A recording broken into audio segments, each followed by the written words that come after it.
Hola amigos, ¿cómo están? A ver, en el Perú tenemos periodistas que lideran la opinión pública, personas que su mera afirmación o negación sobre un asunto en específico puede calar en muchas personas y pueden tomarse su apreciación como una verdad absoluta. Uno de esos periodistas reconocidos con gran trayectoria en el Perú, un investigador asiduo, e incluso que ha renunciado a canales de televisión en vivo porque le han querido poner una pauta, es el periodista César Hildebrand. César Hildebrand es un periodista que hoy tiene un pasquín eh, donde publica una serie de entrevistas y cosas relacionadas a la historia del Perú también, pero tiene un especial eh, enemistad con Chile, ¿no? Le preocupa mucho que hayan empresas chilenas en el Perú, como Ripley, Saga, Inca Pharma, entre otras empresas, y también le ha dedicado algunos artículos, algunas columnas a la guerra del Pacífico, ¿no? Eh, Tiene una opinión bastante sesgada, y yo hoy voy a aprovechar unas palabras que él dijo con respecto a la guerra para poder, aunque suene esto un poco altanero, soberbio, altivo, ¿no? Desasnarlo. Vamos a desasnarlo porque él, al parecer, tiene el testimonio de dos personas que aseguraría con estos dos testimonios que Inglaterra fue el gran protagonista de la guerra del Pacífico. Un absurdo. O sea, el hecho que alguien hable de su opinión sobre una guerra no convierte la opinión de este como una prueba irrefutable de lo que está asegurando. Eso lo saben cualquiera. Por ejemplo, imagínense que el presidente del Perú en esa época hubiese dicho, bueno, los chilenos han sido apoyados por los extraterrestres y por eso ganaron la guerra del Pacífico. Entonces, 150 años después de la guerra aproximadamente, vino un tipo y dice, mira, el presidente del Perú dijo que los extraterrestres estaban apoyando a los chilenos en la guerra. Así sí, porque al final los extraterrestres estuvieron con ellos, porque lo dijo el presidente. ¿Y qué prueba hay de ello? No, pero si basta con lo que dice el presidente para que sea cierto. Esa no es una prueba. Pero escuchemos, porque él está muy incómodo de que en Inglaterra se le haya rendido un honor, un homenaje al héroe peruano más representativo que hemos tenido a lo largo de la República, que es Miguel Grau Seminario. Bueno, a Miguel Grau le rendieron un homenaje en Inglaterra y él se molesta porque no debería, ¿no? No debería existir un homenaje en ese país, ya que ese país fue el protagonista y el gran ganador de la Guerra del Pacífico. Escuchemos tal cual lo que dice César Hildebrand, periodista peruano, en su canal. Wirral, en la región noroeste de Inglaterra. El acto, encabezado por el alcalde de Wirral, Jerry Williams, el embajador del Perú en el Reino Unido, Juan Carlos Gamarra, y el contraalmirante José Regalado, muestra los valores de nuestro héroe nacional y peruano. En fin, es una placa en Inglaterra. Es una placa en Inglaterra de Miguel Grau. Lo ha puesto un alcalde de un distrito por allá, de una localidad por allá. El embajador peruano también en Inglaterra ha estado ahí presente. También estuvo presente un contraalmirante. Bueno, Miguel Grau es un gran héroe. Y aquí olvido un poco Miguel Hildebrand de que en esa época pues los ingleses eran prácticamente los que enseñaron a los marinos del siglo XIX de las recientes repúblicas a cómo navegar por el mundo, ¿no? Aparte, olvida que Miguel Grau fue marino mercante, entonces tenía contacto directo con los ingleses, muy posiblemente hubiese hablado un inglés masticado Miguel Grau, ¿no? Porque era desde los 9 años marino, entonces no había enemistad entre Miguel Grau y los ingleses, pero bueno, él va a decir lo siguiente, escuchemos. De Miguel Grau. Pero claro, haciendo el ridículo siempre, ¿no? Si hay un lugar en donde no debería haber una placa de homenaje a Miguel Grau, es precisamente en el Reino Unido, que fue el alma mater de la guerra que perdimos. A ver, el alma mater de la guerra fue Inglaterra, según lo que dice el señor César Hildebrand. En ningún momento hubo un enfrentamiento con Inglaterra durante la guerra del Pacífico. En ningún momento Inglaterra vendió armas significativas a uno de los dos bandos. A los dos se les vendió herramientas, torpedos, por ejemplo, torpederas a Chile. A Perú le vendió municiones que luego entraron por Argentina. Argentina violó la neutralidad, luego por Bolivia. Entonces, Inglaterra decomisó barcos a Chile y decomisó barcos a Perú. Como gobierno no existe ningún documento que demuestre que Inglaterra favoreció con alguna intervención a favor, valga la redundancia, de Chile. Pero él dice que el alma mater de la guerra del Pacífico fue en Inglaterra. Sigamos escuchando. El sostén de Chile. No solo el sostén de Chile, sino el protagonista de la guerra. El protagonista de la guerra. Bueno, en ninguna parte de la guerra del Pacífico hubo protagonismo inglés. En ninguna parte. O sea, ¿hubo barcos ingleses que bombardearon a los peruanos? No. ¿Hubo soldados ingleses que atacaron a los peruanos? No. ¿Hubo un comunicado inglés por el gobierno, la corona de Su Majestad, la reina, que declarase su apoyo explícito a favor de Chile? No. Tácito tampoco. Lo que sí hubo fue una intervención norteamericana a favor de Perú, pero no hubo una intervención de Inglaterra a favor de Chile. No fue la protagonista. Inglaterra no fue protagonista de la guerra del Pacífico. Lamento mucho a los que admiran a César Hildebrand desasnar a su dios, pero Hildebrand, como todo intelectual de izquierdas, es un tipo que se deja llevar por las emociones y pocos de izquierda son tan lúcidos como para dejar las emociones y el chauvinismo de lado para enfocarse en la evidencia, ¿no? Bueno, me supongo que él debe tener evidencia que va a demostrar que Inglaterra fue el protagonista. Bueno, vamos a escuchar lo que dice igual. Y claro, yo quiero recordar al señor George Hicks. ¿Quién era George Hicks? Inglés. Y era el representante de la Compañía de Salitres y Ferrocarril de Antofagasta. Cuando el insensato gobierno boliviano de Hilarión Daza le pone el impuesto de 10 centavos adicionales a la arroba de salitre, el señor Hicks. Vamos a hablar ahí.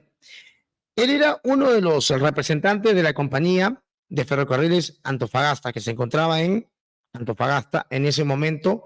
Para 1879, Antofagasta había sido cedida a Bolivia bajo un tratado, pero Bolivia viola el tratado y se regresa al tratado de 1866. Bueno, este señor representaba los intereses de la Compañía de Salitres y Ferrocarriles, pero principalmente el lado inglés, porque esa compañía tenía un poco más de 20%, estaba en manos de los ingleses, y más del 40% de la familia Edwards. Entonces, para que se comprenda, para que se entienda, para que se aterrice un poquito la idea, era un empresario o un representante de los empresarios cuya empresa había sido amenazada de ser expropiada por los bolivianos.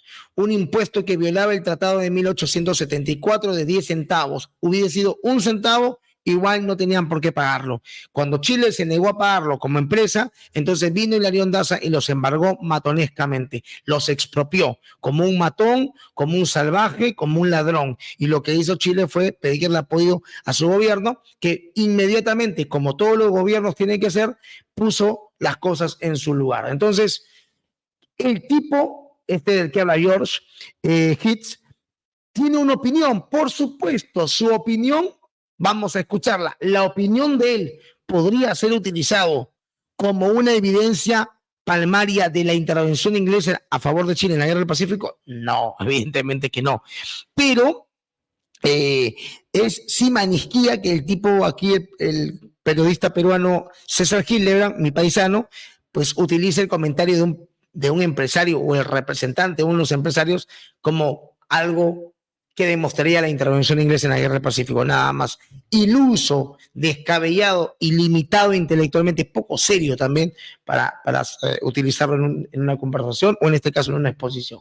Escribe una carta en donde dice: los bolivianos se están creyendo muy gallitos, pero con esta acción se darán cuenta que no pueden molestar a un súbdito de la reina.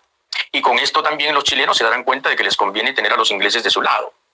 Y añadió: se espera que Chile utilice esta oportunidad para adueñarse de esta costa que está plagada de bolivianos.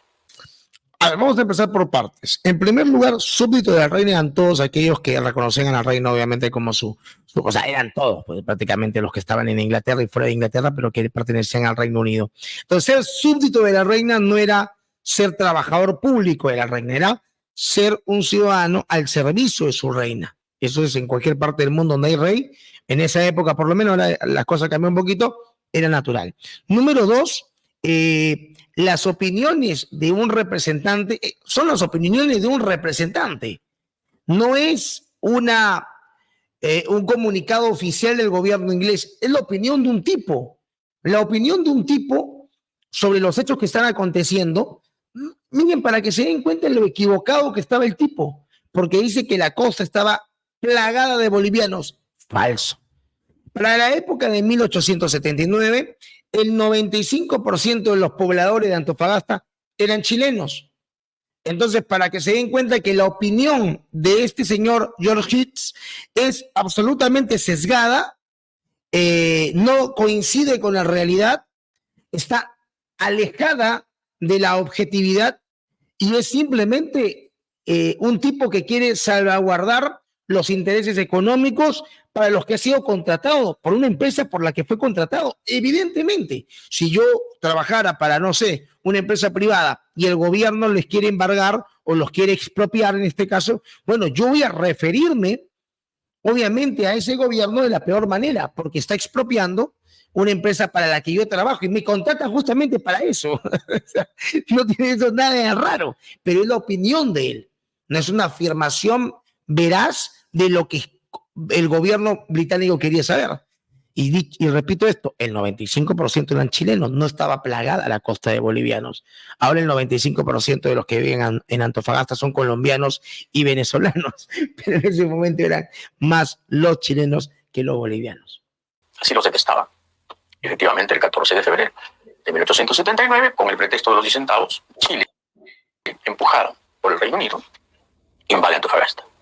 Vamos a desasnarlo aquí también. A ver, no es el 14 de febrero como por el pretexto de los 10 centavos, César. Por eso yo digo, hay gente que puede escucharlo y creer, oh, ese tipo es un capo. No es por el pretexto de los 10 centavos, César.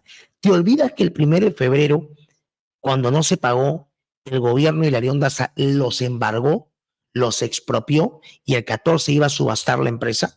¿Te olvidas de eso? No es que ya, mira, Chile, boliviano está cobrando 10 centavos, vamos a invadirlos. No, se cobró los 10 centavos en 1879, se impuso arbitrariamente el impuesto, unilateralmente por el gobierno de Bolivia, violando el tratado de 1874. Un año después, cuando ellos expropian la empresa, la compañía de salitres y ferrocarriles Antofagasta, con militares en mano y fusil en mano, en ese momento, cuando se usa la violencia por el gobierno de Bolivia, es que Chile, con toda justicia, usa la fuerza para bloquear el puerto de Antofagasta el 14 de febrero. No es por el pretexto de los 10 centavos, porque si hubiese sido así, se hubiese pues bloqueado el puerto desde el 1 de febrero de 1878. Se hizo en el 79 porque en el 79 se expropió. Yo sé que César Hildebrand no está muy a favor perdón, no está muy en contra de la expropiación, no está muy a favor de la propiedad privada, pero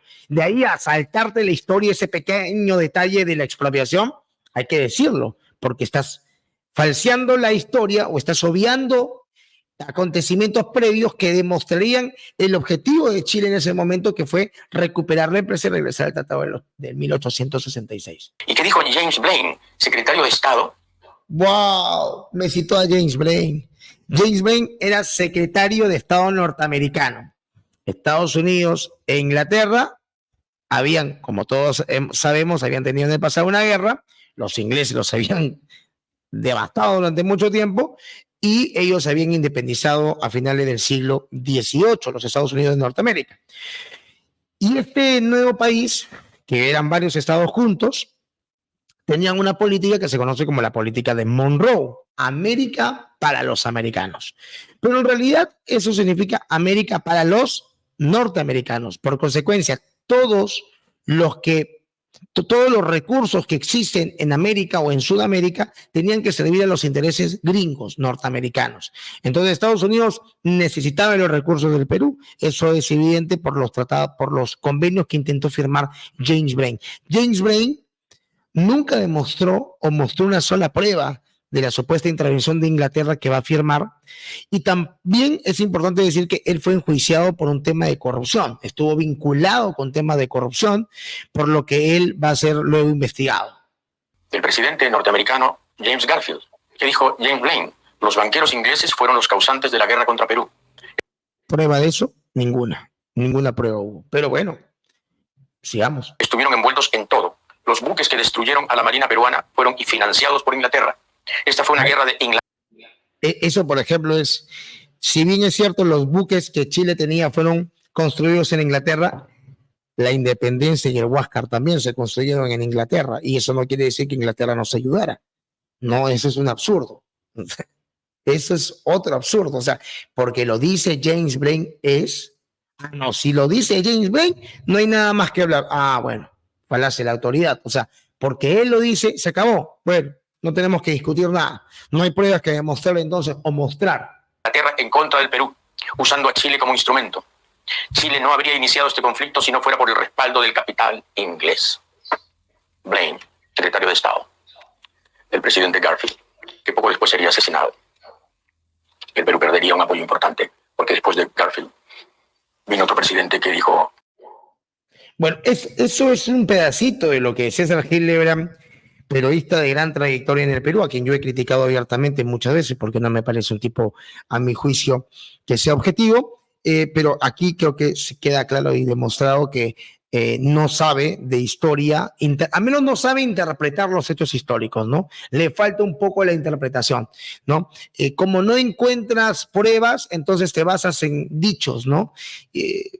A ver, yo siempre digo esto, ¿no? Si verdaderamente Inglaterra apoyó a Chile en la guerra del Pacífico, pues los que sobrevivieron a la guerra tuvieron que haber visto algún apoyo. Es más, los que llegaron a ser presidentes, como por ejemplo Andrés Sabino Cáceres.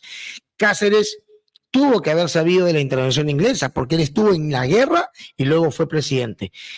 Y no creo que Cáceres haya sido tan bobo de no haberse dado cuenta si es que hubo intervención. Y cuando él se le preguntó por qué perdimos la guerra, él dio motivos absolutamente lejanos a la intervención foránea de Inglaterra. Él habló por un tema político, social y económico, que es lo que yo coincido con Cáceres. Ahora, si verdaderamente hubo intervención inglesa, inmediatamente después de la guerra, Cáceres, cuando fue presidente, firmó lo que se conoce como el contrato Grace. El contrato Grace fue cederle los ferrocarriles de Baltimore y Montero a los ingleses. A los ingleses. Entonces Cáceres es un traidor. Cáceres sería un traidor porque le estaría cediendo a los ingleses, que fueron supuestamente los aliados de Chile en la guerra que Perú perdió. Y yo no lo considero Cáceres un traidor, yo lo considero un hombre valiente, yo lo considero un hombre aguerrido, aunque muchos por ahí chilenos he visto que lo han criticado a Cáceres, y también he leído comentarios de algunos chilenos que se burlan de nosotros. A ver, yo le voy a dejar las cosas bien en claro, ¿ah? Yo cuento la historia para desasnar a todos los idiotas, sean chilenos o peruanos. Los peruanos que dicen estupideces como Hildebrand, me encanta desasnarlos, pero los chilenos que dicen estupideces sobre la guerra, también me encanta desasnarlos. A todos esos chilenos mala onda, así como se le digo a los peruanos, a los chilenos mala onda, que dicen cuando te quitamos Lima, la próxima no te la devolvemos, ven tú y quítamela acá, ¿ok? Ven tú y quítamela acá, ven tú y quítamela. Ese tipo de comentarios estúpidos, lo único que hacen es generar más bronca. No sean ignorantes, dejen ese complejo de superioridad. Somos dos pueblos que tenemos muchas cosas en común más que diferencias. Y cuando tú, peruano, te atrevas a decir la estupidez de querer recuperar Arica y Tarapacá, yo te voy a desasnar. Y cuando vea a un chileno que dice estupidez de que la próxima no te devuelvo Chile, te espero acá. Te espero acá, a ver, ven y llévatela. No seas idiota. Sumemos a la unión explicando la historia como fue. No con chauvinismos de resentimiento como en el caso de los peruanos, algunos, y no como esas dotes de superioridad bélica de algunos estúpidos que están comentando por ahí. Para finalizar, hice un reportaje donde muchos peruanos opinaron que es la mayoría de peruanos. Cuando los peruanos se les pregunta por Chile, que es la mayoría, dicen, Chile es un país muy bueno, ha superado esto, ha superado... Es un ejemplo a seguir. Y cuando se le pregunta a los chilenos de bien, también dicen lo mismo. Lo malo es que hay grupos chiquitos de idiotas a los que hay que desasnar. Nacimos para eso los que amamos la historia. Les mando un abrazo, compartan, háganse miembro del canal con 5 lucas o 1,000 pesos. Cuídense mucho.